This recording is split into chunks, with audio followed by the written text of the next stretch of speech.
अस्सलाम वालेकुम students, welcome back again. मैं मोहम्मद वकास हूं, आपका केमिस्ट्री टीचर, और ये आपका चैनल है MWS केमिस्ट्री। इस लेक्चर में हम सीखेंगे गैसेस, चैप्टर नंबर 3 है जो हमारा, उसकी एग्जांपल नंबर 1 से लेके 8 तक का सॉल्यूशन। तो अगर आप चैप्टर नंबर 3 गैसेस पोर्शन के न्यूमेरिकल समझने में इंटरेस्टेड हैं तो ये लेक्चर आपके लिए है। एग्जाम्पल नंबर 1 से हम शुरू करके एग्जाम्पल नंबर 8 जो यहाँ पे आपको नजर भी आ रही है, यहाँ तक पहुँचेंगे। तो आइए बाकायदा इस लेक्चर को हम स्टार्ट करते हैं। ये जो हमारा चैप्टर नंबर 3 गैसेस वाला है, इसकी पहली एग्जाम्पल को हम शुरू करेंगे और 7 तक लेके इसको जाएंगे। पहली एग्जाम्पल में वो हमें क्या कहते हैं, देखें एग्जाम्पल नंबर 1 में वो हमें कह रहा है कि हमारे पास एक गैस है और उसका ना वॉल्यूम 10 डेसीमीटर क्यूब है। तो ये जो गिवन डाटा होता है ना, ये मोस्ट इंपॉर्टेंट होता है हमारे लिए न्यूमेरिकल को अंडरस्टैंड करने के लिए। तो ये पहले लिखते हैं हम, स्टेटमेंट आपके सामने होगी जब आप एग्जाम में होंगे, न्यूमेरिकल की स्टेटमेंट आपके सामने होगी। उसमें जो डाटा होता है ना, उसको आपने खुद आइडेंटिफाई करना होता है कि कौन कौन से पैरामीटर्स हमें गिवन है, जिससे हमने आगे कैलकुलेशन अपनी करनी होती है। ठीक है, सो अपना कॉपी पेन वगैरह साथ देके बैठें ताकि आपको साथ साथ ही ये प्रॉब्लम जो है वो आपके लिए उसका सोल्यूशन बनता जाए। देखो वो कहता है हमारे पास एक गैस है, उसका वॉल्यूम है 10 decimetre cube. So we have volume of the gas 10 decimetre cube, और कहता है जिस टेम्परेचर पे ये वॉल्यूम है वो टेम्परेचर हमारे पास है 0 डिग्री सेंटीग्रेड। अब कहता है जिस प्रेशर पे हमने इस गैस को रखा हुआ है, यानी ऊपर प्रेशर भी लगाया होगा ना कंटेनर पे, तो वो कहता है हमने वो प्रेशर रखा है 2.5 atmosphere. So we have 2.5 atmosphere pressure on this gas at 0 degree centigrade and its volumes comes out 10 decimeter cube. Okay, अब वो कहते हैं हम ना इस गैस को अलाउ करते हैं कि ये एक्सपैंड हो जाए, यानी ये फैले। ठीक है, तो फैलाना चाहते हैं अगर हम इस गैस को एट द सेम टेम्परेचर। वो कहता है टेम्परेचर हमने चेंज नहीं किया। देखो टेम्परेचर उसने अब कहा है कि हमें 273 केल्विन है। अब यहाँ पे स्टूडेंट्स कंफ्यूज होते हैं, वो कहते हैं कि जी पहले 0 डिग्री सेंटीग्रेड था, अब 273 है, तो ये शायद हमने टेम्परेचर को चेंज किया। तो आंसर है नहीं, 0 डिग्री सेंटीग्रेड 273 केल्विन ही होता है। ये एब्सोल्यूट स्केल पे इतनी वैल्यू है और डिग्री सेंटीग्रेड या सेल्सियस स्केल पे 0 डिग्री सेंटीग्रेड है। I hope you understand. अब वो कहते हैं हमने गैस को अलाउ करना है एक्सपैंड करने के लिए, कि वो एक्सपैंड कर जाए। तो उसके लिए हमें प्रेशर को कम करना होगा, क्योंकि टेम्परेचर तो हमने कॉन्स्टेंट रखा। तो वो कहता है प्रेशर हमने कम कर दिया 2 एटमॉस्फेयर तक, तो अब गैस एक्सपैंड करेगी। वो कहता है बताओ इसका वॉल्यूम अब कितना आएगा।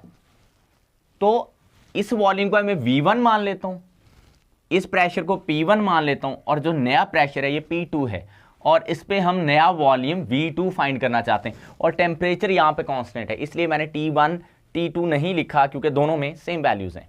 ऑलराइट, अब आपने सोचना है ये न्यूमेरिकल किस लॉ से सॉल्व होगा, यानी इसमें कौन सी इक्वेशन यूज होगी।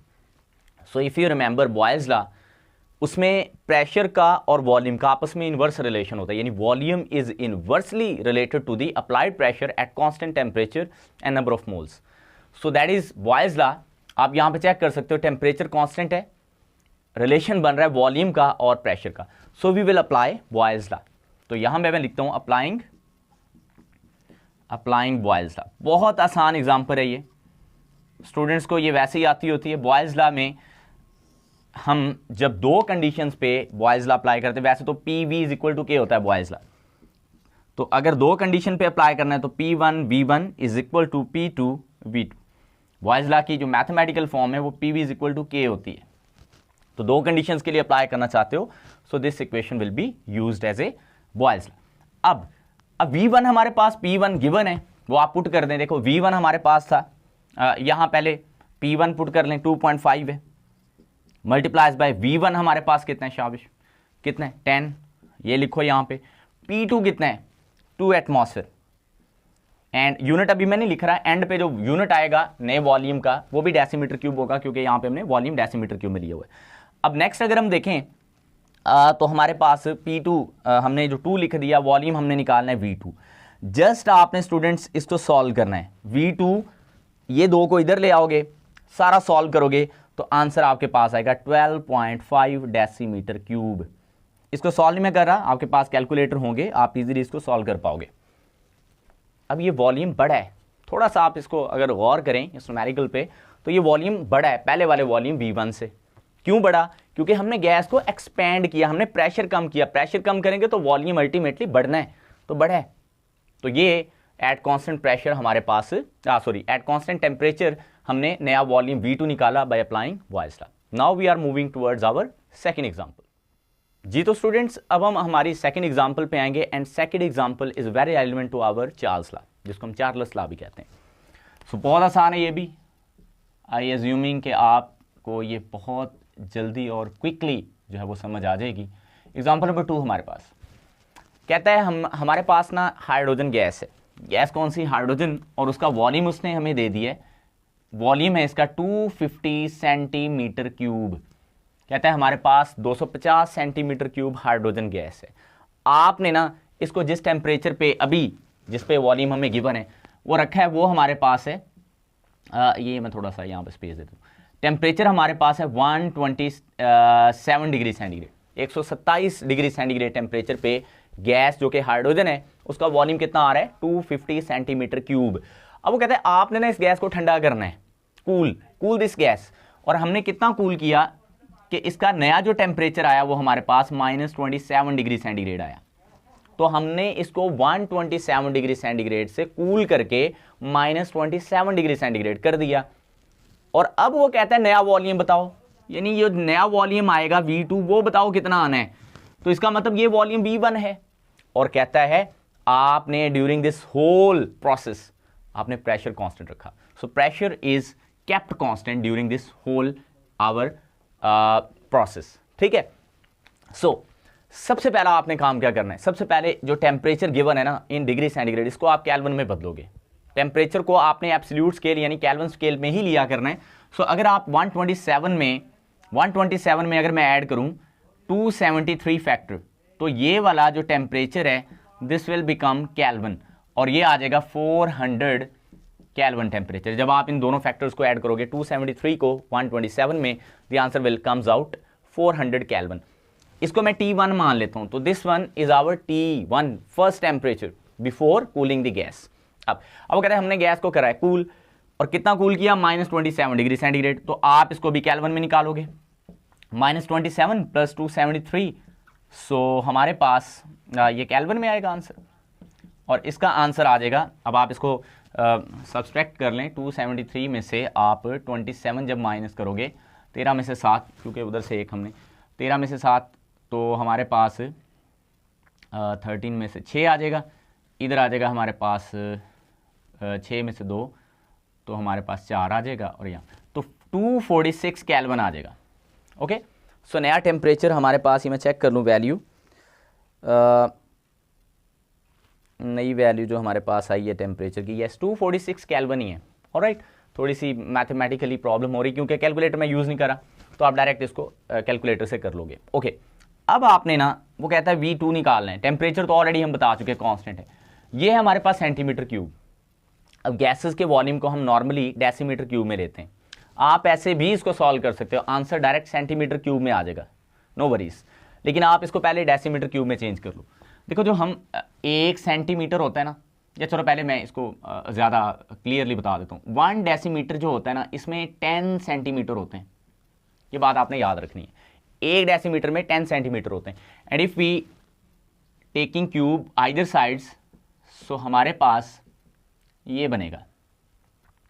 मैंने डेसीमीटर क्यूब किया तो ये 1 डेसीमीटर क्यूब बन गया, तो इधर 1000 सेंटीमीटर क्यूब बन जाएगा। तो यूं समझ लो 1 डेसीमीटर क्यूब में 1000 सेंटीमीटर क्यूब होते हैं। और एक मैं इंटरेस्टिंग बात और आपको बताता चलूं, 1 डेसीमीटर क्यूब जो होता है ना 1 लीटर होता है, और ये 1000 जो सेंटीमीटर क्यूब है ना, ये 1000 मिलीलीटर भी होता है। ये भी सिंपली याद रखिएगा आप लोग, ठीक है। फिर भी 1 डेसीमीटर क्यूब में 1000 सेंटीमीटर क्यूब है। And if you want to convert this centimetre cube into decimetre cube, you must divide this by 1000 factor. Okay, so just divide it with 1000, you will ultimately get this decimetre cube value.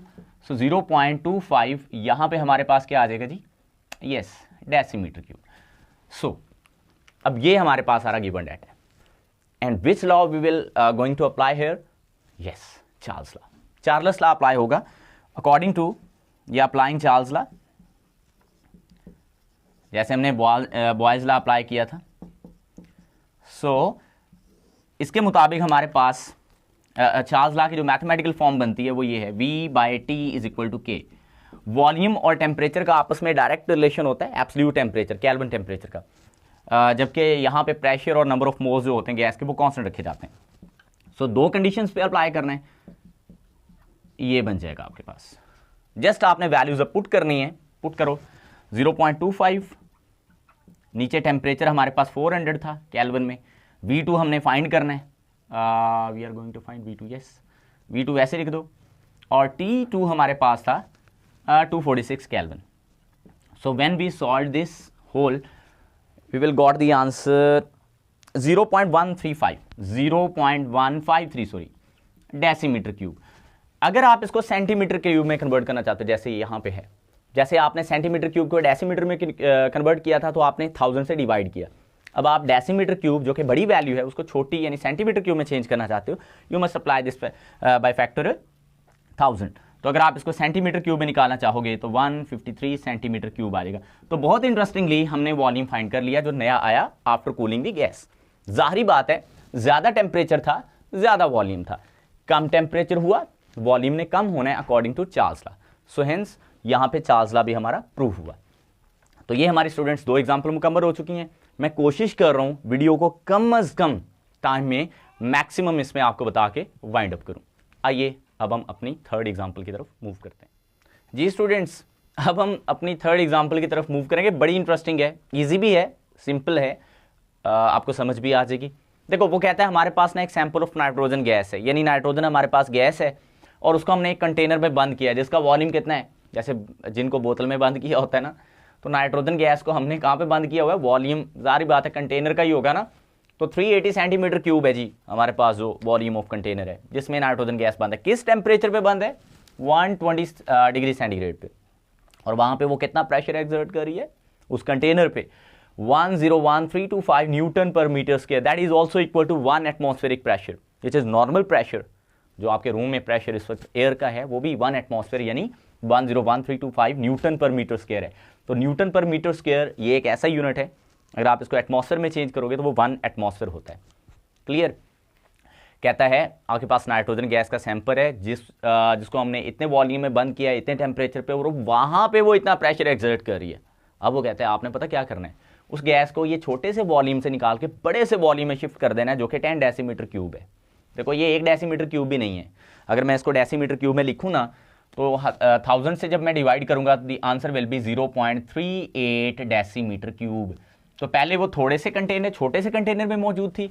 Temperature 120 को अगर मैं इसमें 273 add कर दूं तो मेरे पास 273 में 100 add करोगे तो 373, फिर 20 जमा करो तो 393 यानी 393 केल्विन बन जाएगा। ऑलराइट, तो टेम्परेचर जिस पे वो मौजूद है वो 393 केल्विन है, इतना उसका वॉल्यूम है, और उस पर वो कंटेनर पे जिसका वॉल्यूम इतना है, प्रेशर कितना एक्सर्ट करिए 101325 न्यूटन पर मीटर स्क्वायर। अब वो कहते हैं आपने ना इसको एक नए सिलेंडर में मूव कर दिया और वो सिलेंडर काफ़ी बड़ा है, उसका वॉल्यूम कितना है 10 डेसीमीटर क्यूब।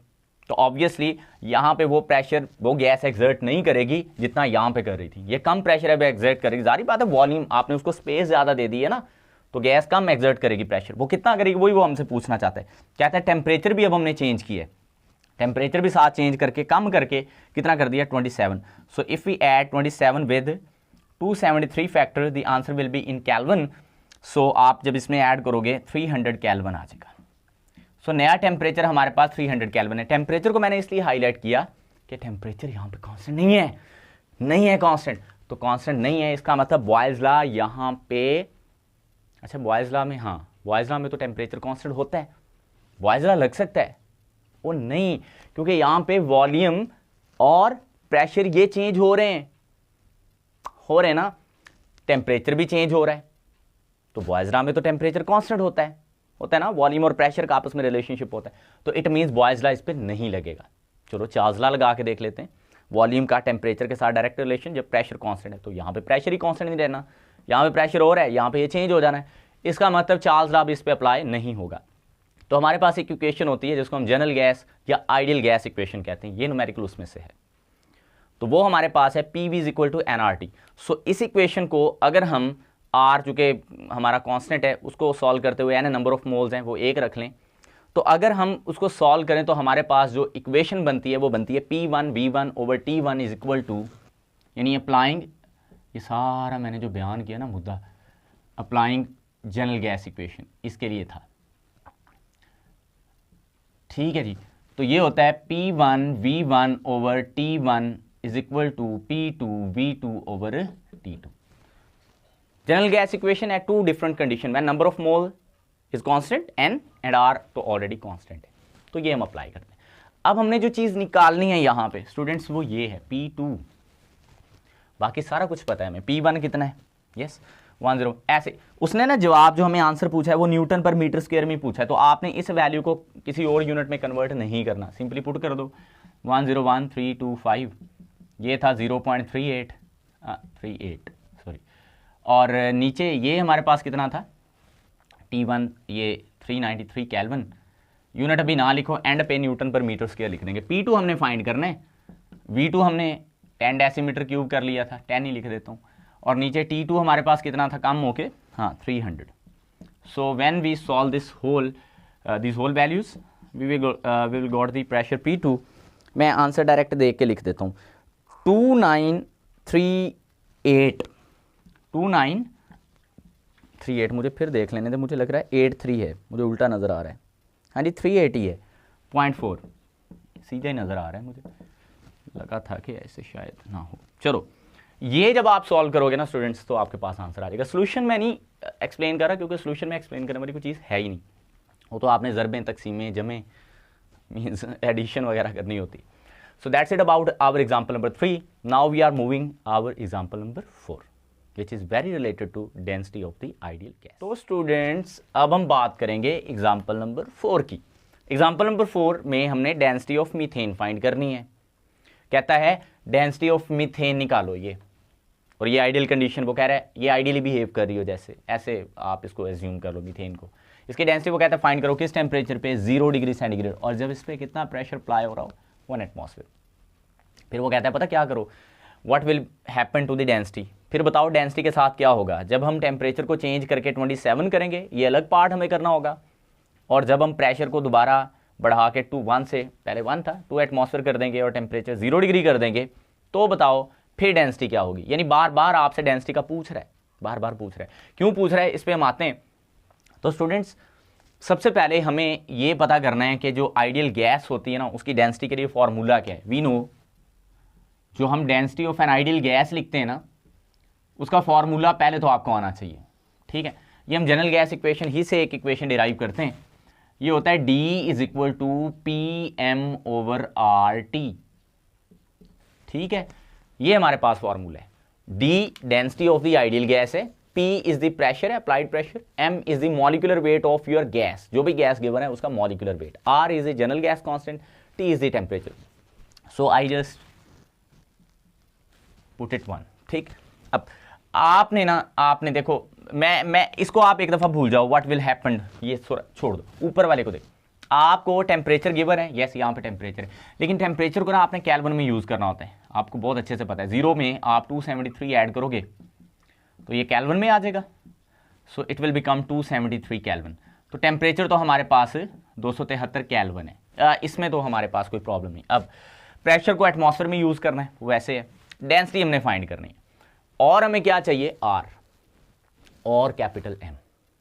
R जो होता है ना इसको हम जनरल गैस कांस्टेंट कहते हैं, ये हम सोल्यूशन में आ चुके हैं सारा। यहाँ पे R की value 0.0821 atmosphere decimetre cube per mole per kelvin होती है। ये मारोगे आप रट्टा, इस वैल्यू को आपने मारना है रट्टा, 0.0821 atmosphere decimetre cube per mole per kelvin. आप इसको फाइंड आउट भी कर सकते हो, लेकिन उसके लिए आपको सारी वैल्यूज पता होंगी, तो फिर आप इसको फाइंड आउट करोगे। बहरहाल आप डायरेक्ट इसको याद रखोगे। यहाँ पे एक चीज़ चेक करो, प्रेशर हमारे पास क्या होता है एटमॉस्फेयर में, यहाँ पे भी किसमें, तो न्यूमेरिकल में हम एटमॉस्फेयर में यूज़ करेंगे। वॉल्यूम तो वहाँ पे है ही नहीं, देखो यहाँ पे कोई नहीं है वॉल्यूम, तो लिहाजा डेसीमीटर क्यूब को मैं बाद में बताता हूँ कैसे। पर मोल, इसका मतलब जो नंबर ऑफ मोल्स हैं वो हम मोल में ही लेंगे, यूनिट ही मोल होते हैं। केल्विन, टेम्परेचर को हमने किस में लेना है, पर केल्विन मीन केल्विन में टेम्परेचर होगा, तो वो ऑलरेडी हम लिख चुके हैं, देखो केल्विन एटमॉस्फेयर। सो ये तो R की वैल्यू। डेंसिटी निकालने के लिए हमें मॉलिक्यूलर वेट चाहिए। अब जो मीथेन का मॉलिक्यूलर वेट है CH4, देखो ये तो बड़ा आसान है, कार्बन का एटॉमिक नंबर 12 होता है, मास नंबर जिसको हम कहते हैं, और हाइड्रोजन 4 का 4 हो जाएगा, so we will got 16 grams per mole, so that will be the molecular weight of our gas. Now put these all values including this are capital M, P and this temperature in this equation number 1. So we will got the density of methane gas. So here if we want to find the density of methane, we simply put molecular of methane gas. Simple. अब आपने ये find करनी है ना, P 1 है, molecular weight 16 निकाला, R की value 0.0821 है, और T जो हमारे पास टेम्परेचर है वो 273 केल्विन है। सो मेरा नहीं ख्याल कि यहाँ पे कैलकुलेशन आपके लिए मुश्किल हो जाए। यूनिट्स पुट करने तो कर सकते हो, लेकिन मैं आपको बताता हूँ यूनिट्स जो होते हैं ना डेंसिटी के, ये ग्राम पर सेंटीमीटर क्यूब होते हैं, या ग्राम पर डेसीमीटर क्यूब होते हैं, या ग्राम जो भी मतलब ग्राम्स में या किलोग्राम पर डेसीमीटर क्यूब। यहाँ पे हमें यूनिट ग्राम्स में गिवन है या ग्राम्स में, उर्दू में ग्राम, और जो हमारे पास वॉल्यूम है वो डेसीमीटर क्यूब में गिवन है। तो डेंसिटी का यूनिट यहाँ पे एक तो क्लियर है, ग्राम्स पर डेसीमीटर क्यूब होगा। ऑलराइट, अब बाकी रहा इसको सॉल्व करने के बाद वैल्यू क्या आएगी वो मैं यहाँ पे देख के बता देता हूँ आपको डायरेक्टली। 0.713, answer is 0.713। आगे वो सारा ग्राम पर डेसीमीटर क्यूब आ जाएगा। मैं दोबारा इसको वेरीफाई कर लेता हूँ। यस, जो हमने पहला आंसर निकाला है वो 0.713 इतना ही है। अब ये तो हमने ये ऊपर वाला हिस्सा सॉल्व करिए। अब इसका वो कहता है ए पार्ट, मैं इस पे आ जाता हूँ। अब इसमें कोई ऐसा मुश्किल काम नहीं है कि आप स्टूडेंट्स को लगे कि पता नहीं क्या हम करने जा रहे हैं, यूं हो जाना है। टेम्परेचर वो कहता है 27 कर दो, पहले कितना था 0, इट मीन्स के सारा कुछ वही है, we just only change the temperature. So if we 273 add with this 27 add with 273 factor, it will comes into kelvin. So हमारे पास 300 केल्विन हो जाएगा। ये तो सारा कुछ ऊपर लिखा ना, वही है सारा कुछ, दोबारा वही लिखोगे। वो 1 है, प्रेशर वही रखा हमने इस ए पार्ट में, वो मॉलिक्यूलर वेट भी वही रहेगा, आर की वैल्यू 0.0821 रहेगी, सिर्फ यहाँ पे 300 आ जाएगा। पहले यहाँ पे क्या था 273, दैट्स इट। और एक चीज़ बड़ी इंपॉर्टेंट है यहाँ पे जानने वाली है, देखो टेम्परेचर नीचे है ना, ऊपर वाले को हम न्यूमरेटर कहते हैं, नीचे वाले को डिनोमिनेटर कहते हैं। Am I right? Yes, I think I right. तो I am right. Okay, so density का इन्वर्स रिलेशन टेम्परेचर के साथ है। मींस जब हम टेम्परेचर बढ़ाएंगे डेंसिटी ने कम होता है ना, क्योंकि गैस ने एक्सपैंड कर जाना है ना। डेंस हम क्या, किस चीज़ को डेंस बोलते हैं? वो कम जगह में हो और ज़्यादा वजन रखती हो। लेकिन जब हम गैस को गर्म करेंगे, उसने फैलना है, उसने जगह को ज़्यादा घेरना है, उसकी डेंसिटी ने कम, कसाफत ने कम हो जाना है। तो इट मीन्स कि यहाँ पे जो आंसर आने वाला है वो डेंसिटी कम के साथ आएगा।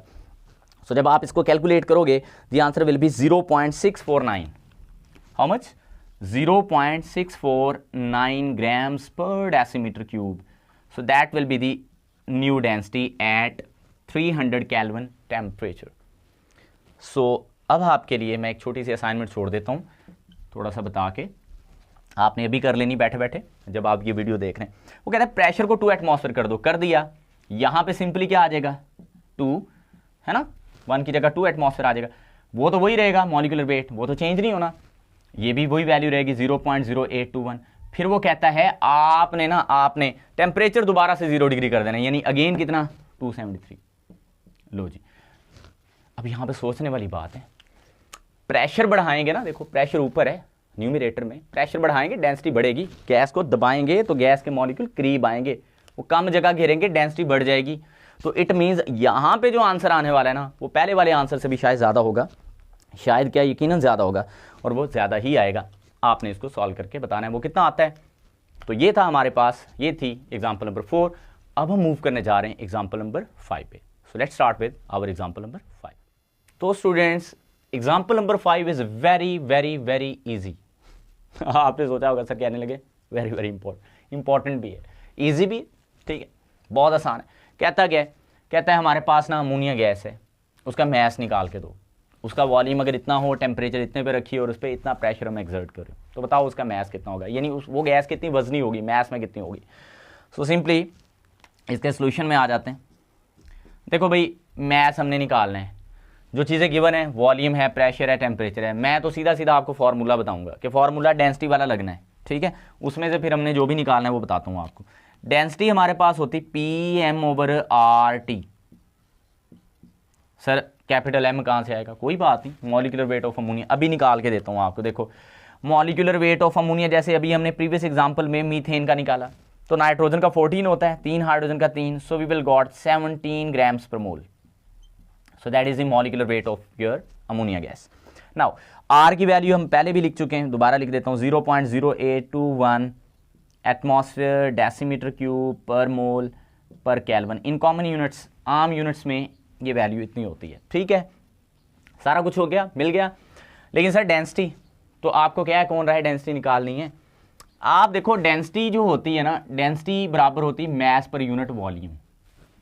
हमने मैस निकालना है ना, तो इट मीन्स कि यहाँ पे मैं ये पुट कर सकता हूँ M/V is equal to PM/RT।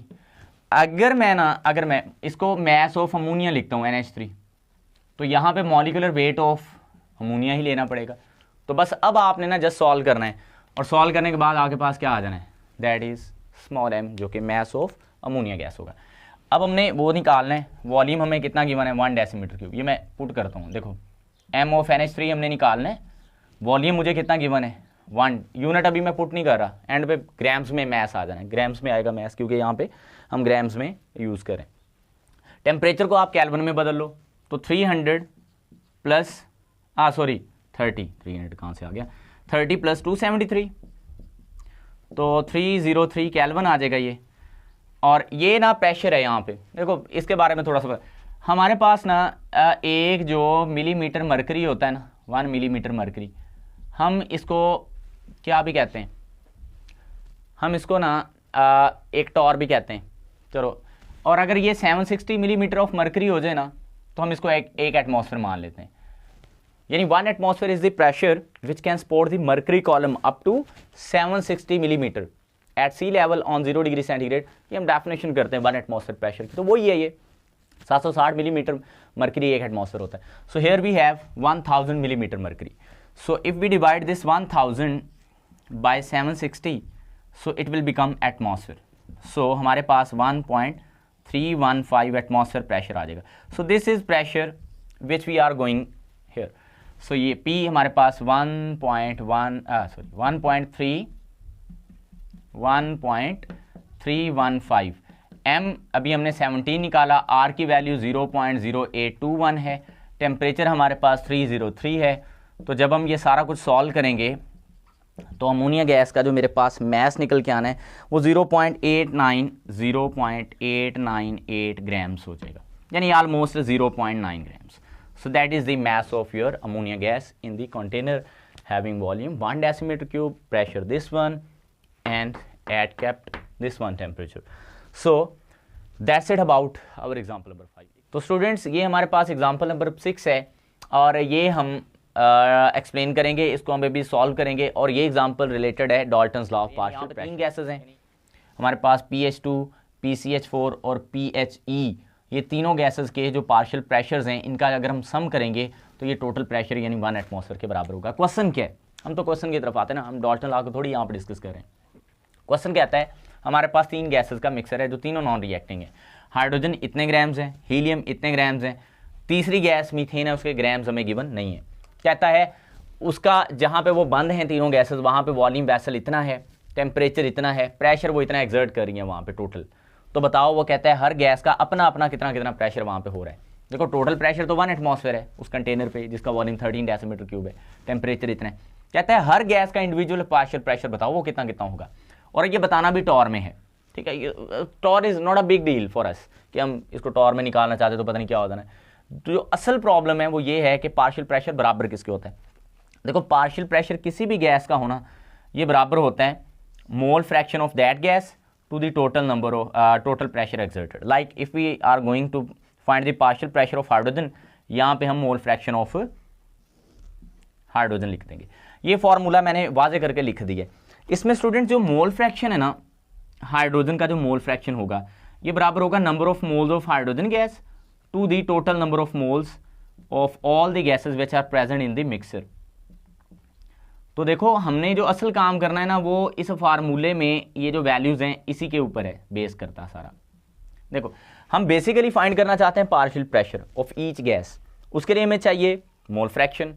Mole fraction के लिए हमें चाहिए नंबर ऑफ मोल्स सारी गैसेस के, किसी एक का नहीं, सारी गैसेस के नंबर ऑफ मोल्स चाहिए। तो it means first we will calculate number of moles of each gas. तो सोल्यूशन में आते हैं जल्दी जल्दी, मैं क्विकली थोड़ा सा इसको सॉल्व करूंगा। सबसे पहले हम number of moles of hydrogen निकाल लेते हैं। तो number of moles of hydrogen निकालने का बड़ा आसान तरीका है। If you are going to find number of moles of hydrogen, हमें मास ऑफ हाइड्रोजन गैस चाहिए और इसका मॉलिक्यूलर वेट चाहिए। यही होता है ना नंबर ऑफ मोल्स का फॉर्मूला। यस, अब आपने ना यहाँ पे मास इतना 0.8, मॉलिक्यूलर वेट 2 ग्राम पर मोल होता है हाइड्रोजन का। तो जब आप इसको सॉल्व करोगे तो मेरे पास 0.40 मोल आ जाएंगे। ये किसके नंबर ऑफ मोल्स आ गए? यस, ये आ गए हाइड्रोजन के। इसी तरह आप हीलियम के निकाल लो। तो नंबर ऑफ मोल्स अगर आप हीलियम के निकालना चाहते हो, मास ऑफ हीलियम चाहिए मुझे और मॉलिक्यूलर वेट ऑफ हीलियम चाहिए। अब मास ऑफ हीलियम मुझे कितना गिवन है? 0.112, डिवाइड करेंगे 4 से। तो number of moles of helium जो हमारे पास यहाँ पे आ जाएंगे, ये मैं देख लेता हूँ, तो ये आ जाएंगे हमारे पास 0.03 मोल्स। 0.03 मोल, ये किसके आ गए? हीलियम के नंबर ऑफ मोल्स। अब 2 गैसेस के नंबर ऑफ मोल्स आ गए। अब हमने तीसरी ये निकालने, मीथेन, लेकिन उसका ना हमें मैथ ही नहीं पता। तो एक काम हम कर सकते हैं, अगर हम एक चीज़ और यहाँ पे है, अगर हमें टोटल नंबर ऑफ मोल्स पता हो, देखो टोटल नंबर ऑफ मोल्स बराबर होंगे number of moles of hydrogen, number of moles of helium, number of moles of methane. तो अगर हमें टोटल नंबर ऑफ मोल्स यानी ये पता चल जाएं, ये हम ऑलरेडी निकाल चुके हैं हाइड्रोजन और हीलियम के, तो मुझे मीथेन के नंबर ऑफ मोल्स पता चल जाएंगे। टोटल नंबर ऑफ मोल्स निकालने के लिए ना हम इसी न्यूमेरिकल में जनरल गैस इक्वेशन का यूज़ करेंगे। तो मेरे पास जनरल गैस इक्वेशन है PV = nRT। तो यहाँ पे आ जाएगा PTV NTRT। अब ये जो मैंने फॉर्मूला लिखा ना, ये बेसिकली तो जनरल गैस इक्वेशन का ही है ना। लेकिन अगर हम डाल्टन्स लॉ अप्लाई करें तो PTV = NTRT होता है। डाल्टन लॉ में वॉल्यूम R तो कांस्टेंट ही होता है, टेम्परेचर, वॉल्यूम R और T ये कांस्टेंट होते हैं, 2 चीज़ें कांस्टेंट नहीं होती, नंबर ऑफ मोल्स और प्रेशर। क्लियर? तो अब ना यहाँ से हम टोटल निकाल लेंगे number of moles. Total number of निकाल के यहाँ से फिर हम किसके निकाल लेंगे? मीथेन के नंबर ऑफ मोल्स। जब मीथेन के नंबर ऑफ मोल्स आ जाएंगे तो फिर सारों की मोल फ्रैक्शन भी हम फाइंड कर लेंगे और हमारे पास पार्शियल प्रेशर्स भी आ जाएंगे। तो PT टोटल प्रेशर ये है, मैं यहाँ पुट कर देता हूँ, कितना है? 1। वॉल्यूम कितना है? 13 decimetre cube. Number of moles total ये हमने फाइंड करने। R की वैल्यू 0.0821, ये हम प्रीवियस न्यूमेरिकल्स में यूज़ कर चुके हैं। टेम्परेचर मुझे केल्विन में चाहिए होगा, ये 310 केल्विन बन जाएगा। अगर आप इसको सॉल्व करोगे तो ये 310 केल्विन बन जाएगा। यहाँ पे मैं क्या पुट कर दूंगा? 310। तो जब मैं इसको सारे को सॉल्व करूँगा ना तो मेरे पास आंसर इतना आ जाना है। ये हमारे पास टोटल नंबर ऑफ मोल्स आ गए। क्लियर? पता चला क्यों ये उसने ये वाला डाटा दिया था और क्यों उसने आपको जो मास ऑफ मीथेन दिया नहीं था, ताकि वो चाहता था कि आप ये भी यूज़ करो। ठीक है, गिवन डाटा को। तो यहाँ से आप इस वैल्यू यहाँ सारा कुछ पुट कर दो। देखो 0.51 टोटल है, हाइड्रोजन के नंबर ऑफ मोल 0.40 थे, इसके नंबर ऑफ मोल 0.03 हैं, तो मेरे पास मीथेन के नंबर ऑफ मोल्स आ जाएंगे। और इसका आंसर मैं डायरेक्ट देख लेता हूँ कितना आता है, कैलकुलेटर से आप सॉल्व कर लीजिएगा। ये आता है 0.084 मोल। ये मैंने किसके नंबर ऑफ मोल्स निकाल लिए हैं? शाबाश, ये मैंने निकाल लिए हैं मीथेन के नंबर ऑफ मोल्स। तो मुझे अगर ना पार्शियल प्रेशर किसका निकालना है भला? यस, अगर मुझे हाइड्रोजन का मैं एग्जैक्टली उस पॉइंट पे ले आया हूँ आपको। ठीक है जी, आपने सीधा सीधा अलग अलग मोल फ्रैक्शन निकालने की कोई ज़रूरत नहीं। आपको पता है अगर आपने मोल फ्रैक्शन ऑफ हाइड्रोजन निकालने ना, पार्शियल प्रेशर ऑफ हाइड्रोजन, तो आपको चाहिए mole fraction of hydrogen multiplies by total pressure. तो मोल फ्रैक्शन का फॉर्मूला भी मैंने यहाँ पे लिखा है। देखो number of moles of hydrogen, तो वो कितने निकाले हमने? 0. ये मैं इसकी जगह देखो ना x2 mole fraction, XH2 mole fraction of hydrogen. तो हाइड्रोजन के मोल फ्रैक्शन इसके बराबर है, तो number of moles of hydrogen मेरे पास कितने हैं? 0.40। टोटल नंबर ऑफ मोल 0.51 है। अब इनको ऐड करने ना बैठ जाना, इसको इसको इसको, वो टोटल निकाले हुए हैं। देखो आ गया। अब यहाँ टोटल प्रेशर 1 था। अब 1 वो एटमॉस्फेयर था, हमने टॉर में निकालने, तो 1 एटमॉस्फेयर 760 टॉर के बराबर होता है। ये भी काम आप डायरेक्ट कर लोगे, तो यहाँ पे इसका आंसर आ जाना है। मुझे पूरा यकीन है जब आपसे कहा जाएगा कि आपने पार्शियल प्रेशर ऑफ हीलियम निकालना है, तो आप यहाँ पे हीलियम के नंबर ऑफ मोल्स पुट करोगे, नीचे total number of moles put करोगे और मल्टीप्लाई पीटी करोगे, जो कि टॉर में होगा 760 कर लोगे। इसी तरह मुझे यकीन पे पूरा भी उतरिएगा, ठीक है। मुझे यकीन है आप मीथेन के भी इस तरह से आप जो है वो पार्शियल प्रेशर को फाइंड कर लोगे। तो फिर तीनों गैसेस के पार्शियल प्रेशर को जब सम करोगे वो अप्रोक्सीमेटली यानी तकरीबन एग्जैक्टली कह लें, बल्कि एग्जैक्टली आना चाहिए, थोड़ा बहुत इशारे का फ़र्क आ जाएगा, तो वो टोटली 1 एटमॉस्फेयर यानी 760 टॉर ही होना चाहिए सारी गैसेस के पार्शियल प्रेशर का जो सम होगा। सो that's it about your example number 6। I really hope कि आपको ये एग्जाम्पल बिल्कुल क्लियर होगी एग्जाम पॉइंट ऑफ व्यू से भी और अभी इस लेक्चर में भी। लेक्चर की अगर आपको समझ आ रही होती है ना, उसको लाइक कर दिया करें, ठीक है। लाइक करने का कोई पैसा कोई कुछ भी नहीं होता, बस आपने सिंपली नीचे लाइक का बटन होता है, उसको ऐसे दबाओगे ना वो लाइक हो जाएगा, और जिनको इसकी ज़रूरत होगी उनके साथ इसको शेयर भी कर दीजिए। जी तो स्टूडेंट्स, सेकंड लास्ट हमारी एग्जाम्पल है, एग्जाम्पल नंबर 7। इसके बाद हम अपनी आखिरी एग्जाम्पल की तरफ मूव करेंगे इस चैप्टर में। तो ये एग्जाम्पल बहुत छोटी सी है, बहुत ईजी और इंटरेस्टिंग भी है। कहता है हमारे पास ना 2 गैसेस हैं, एक हाइड्रोजन गैस है जिसका वॉल्यूम 250 सेंटीमीटर क्यूब है, और एक अननोन गैस है। ये जो अननोन गैस है ना, इसको x मान लें, इसका भी वॉल्यूम 250 सेंटीमीटर क्यूब ही है। वो कहता है दोनों को डिफ्यूज़ करवाना है, दोनों को मिक्स करवाना है। एक हाइड्रोजन गैस जिसका हमें पता है, एक अननोन गैस जिसका हमें नहीं पता। कहता है दोनों डिफ्यूज़ होती हैं, तो दोनों में जो डिफ्यूज़ होने का रेट है वो हाइड्रोजन का 4 गुना ज़्यादा है उस गैस से जिसका हमें नहीं पता। अननोन गैस से hydrogen gas 4 times more rapidly diffuse करती है, तो वो हमने इसलिए लिखा कि जो रेट ऑफ अननोन गैस है अगर वो 1 टाइम है तो rate of hydrogen gas 4 times होगा। कहता क्या है कि आप मोलर मैस निकालो किसका, अननोन गैस का, ये हमने फाइंड करना है। तो स्टूडेंट्स हमारे पास ना एक लॉ होता है जिसको हम ग्राहम्स लॉ ऑफ डिफ्यूजन कहते हैं। अकॉर्डिंग टू यानी अप्लाइंग ग्राहम्स लॉ, यहाँ पे आप अप्लाइंग ग्राहम्स लॉ को हम अप्लाई करते हैं। तो ग्राहम्स लॉ के मुताबिक R of hydrogen divided by R of X यानी rate of hydrogen gas divided by rate of unknown gas will be equal to molecular weight of X और molecular weight of hydrogen का square root सारों का। तो ये है हमारे पास Graham law, इसको आपने याद रखना है। ऊपर अगर रेट है तो जिस गैस का रेट ऊपर है उसका मॉलिक्यूलर वेट यहाँ पे नीचे होगा, और जिसका रेट नीचे होगा उसका मॉलिक्यूलर वेट ऊपर होगा। अब देखो हाइड्रोजन का रेट है 4 गुना और अननोन गैस का 1 टाइम है। Molecular weight of unknown gas ये तो हमने करना है फाइंड, और मॉलिक्यूलर वेट ऑफ हाइड्रोजन ये हमें पता है 2 ग्राम्स पर मोल होता है, इसका लेंगे हम स्क्वायर रूट। ठीक, इसका आंसर तो आ गया 4, इसका आंसर आया mx और 2, इसको ऐसे अभी लिखा रहने दें। स्क्वायर रूट को ख़त्म करने के लिए मैं इसका स्क्वायर ले लेता हूँ, ये स्क्वायर हो गया, इधर भी स्क्वायर ले लेंगे तो इसका 16 आ जाएगा आंसर, और इसका mx/2, तो 2 को इधर ले आओ तो 16 multiplies by 2, so mx will be 32 grams per मोल। अब 32 ग्राम्स पर मोल किसका मॉलिक्यूलर वेट होता है? वैसे देखा जाए तो सल्फर का भी 32 ग्राम्स पर मोल ही मॉलिक्यूलर वेट होता है, लेकिन सल्फर गैस नहीं है। बहुत सारे स्टूडेंट यहाँ पे सल्फर लिख देते हैं, सल्फर गैस नहीं है। तो मॉलिक्यूलर वेट O2 का 32 ग्राम्स पर मोल होता है। तो इसका मतलब ये जो अननोन हमने बोतल में बंद की हुई गैस थी, बोतल में बंद किया हुआ हमारा ये जिन जो गैस थी घूस जो थी, वो हमारे पास क्या थी? O2, 32 ग्राम्स पर मोल। अब हम इसके बाद आखिरी एग्जाम्पल में मूव करने वाले हैं। ये एग्जाम्पल रिलेटेड है जनरल गैस इक्वेशन और वैन डर वाल इक्वेशन से।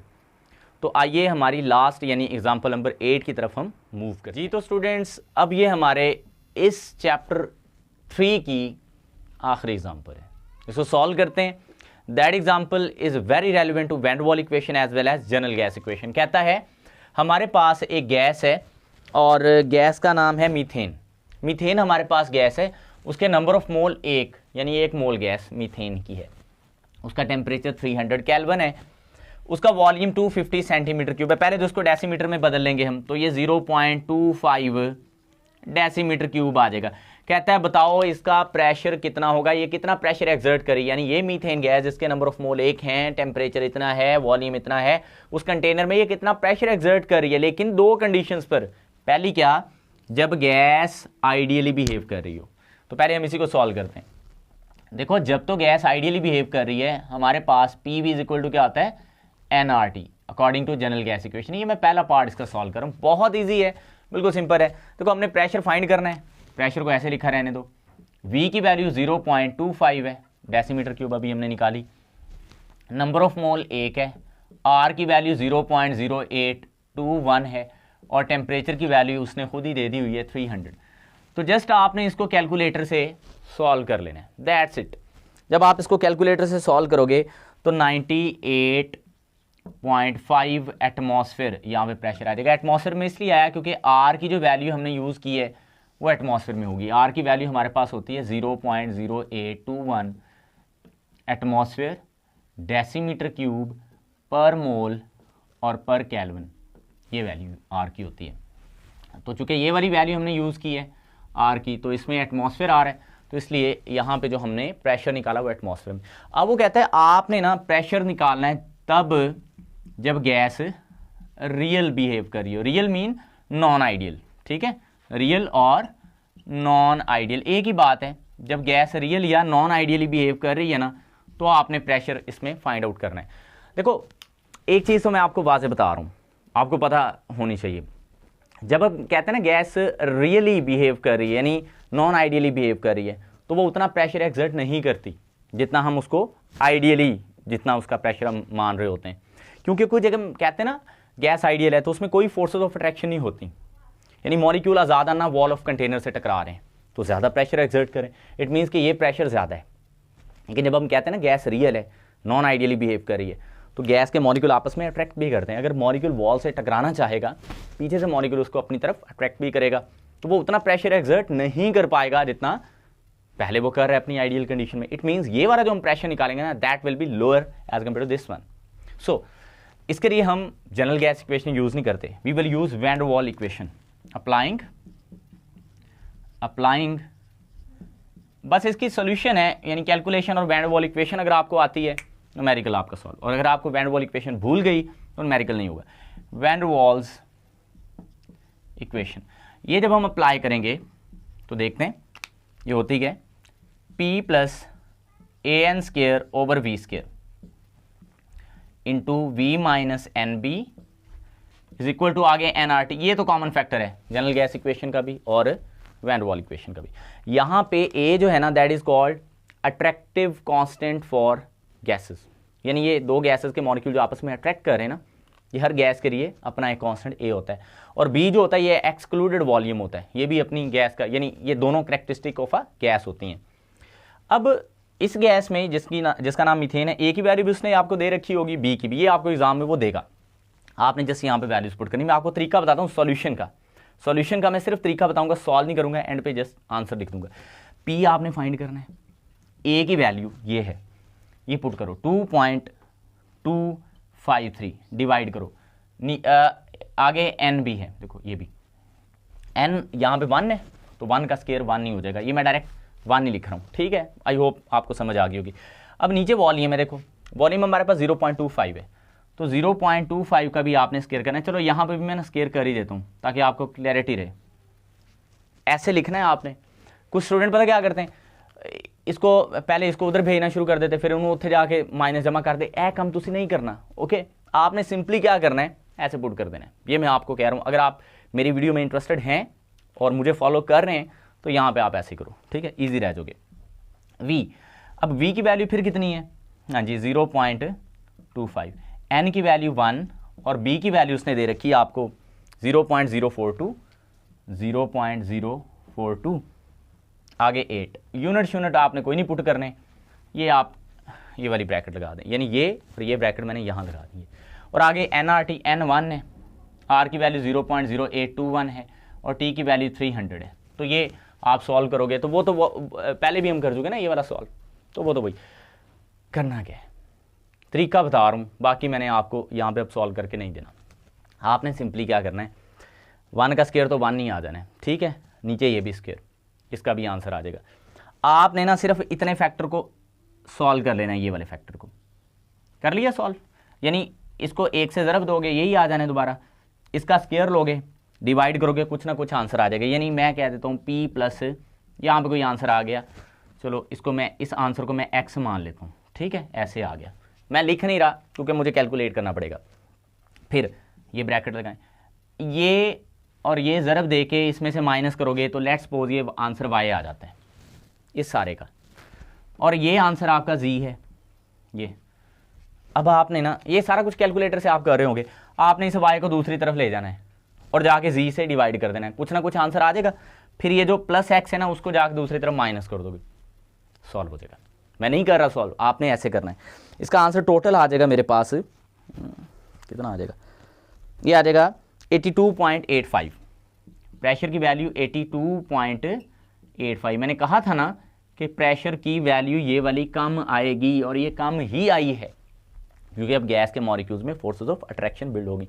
ये तो मैंने बताया, मुझे उम्मीद है कि आप कर लोगे। So students, that's it about our today's lecture. इसमें हमने सीखा एग्जाम्पल नंबर 1 से लेके 8 तक सॉल्व करने का तरीका, और उनके पीछे रीजंस क्या क्या हैं, कैसे कैसे उसने आपको एग्जाम्पल्स में डाटा दिया हुआ है और क्या क्या पूछा हुआ है, ये सारा मैंने आपको डिटेल से बताया। अगर आपको ये वीडियो पसंद आई है, आपको समझ आई है, तो उसको लाइक कर दें, अपने दोस्तों के साथ ज़रूर शेयर कर दें। मैं हूँ आपके साथ Mohammad Waqas, MWS chemistry channel के साथ। अल्लाह हाफिज़।